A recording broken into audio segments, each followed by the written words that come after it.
Hey there, hockey fans. Welcome into another matchup preview. Pat Strawn joined by the voice himself, Rhett McGibbon. And Rhett, the Flames men's Division II team have really been on fire, this time just taking on the Penn State Ice Lions. And boy, did they come out and put on a show, winning both games, including a shutout in Game 1. Yeah, anytime you shut out Penn State, you're doing something right. And anytime you sweep them in a weekend series, things are going well too. It's been a terrific start for the Liberty D2 season, and it's a lot of youth on this team, so you think maybe they'd have some rough edges to polish off here in the early goings, but not really the case. They've been solid throughout. Yeah, and one thing you touched on last time was how fast this team was, and it really did show in the contest. But also you saw in that game a lot of physical play between the two teams, and it really led to opportunities for the Flames game breakers to really start showing out. Yeah, you know, this is a team that has some big bodies, and typically when you see a school that has teams in all three divisions, the D1 team usually is stacked with size, the Division II team's kind of in the middle, and the D3 team's pretty small. But this year, D2's got some big boys. You got McFarland, he's a fresh face to the group.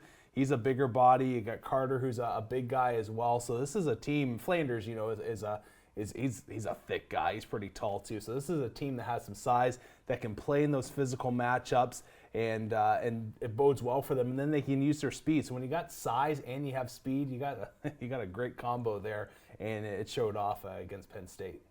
And yeah, for a great, impressive start for the Flames, we talked to the assistant coach, Matt Cruikshank, not only to hear about the matchup against Penn State, but then also preparing now for their showcase. To steal 2 games against Penn State, who's been like a top team in our conference for a few years now, it was great for confidence.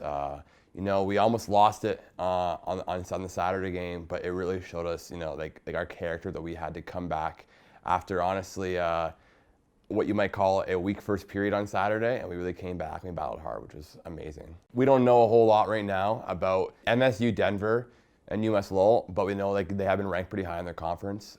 We know that MSU Denver has a few wins this year already that are pretty impressive, and obviously, as you know, last year we lost to NC State to go to nationals, so that's obviously bitter. I mean, that is the last game on Sunday, so we have to focus on Friday and Saturday. We can't only focus on the one game Sunday. We got to make sure that we're ready on Friday, because all 3 teams are ready to play. They're all competitive, and we're really excited about it.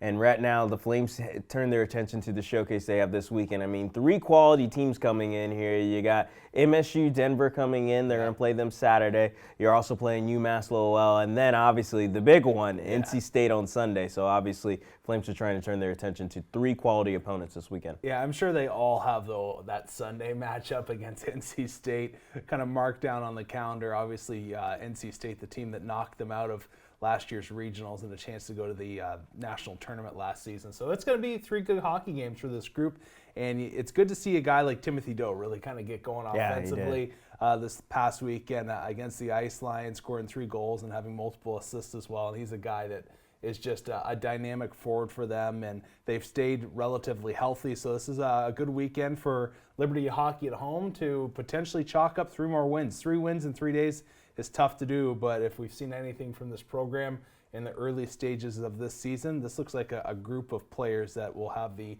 ability to do so. Well, Rhett, thank you again for your insight as always. And yeah, make sure to tune into the broadcast this weekend as the Flames take on a set of good regional foes.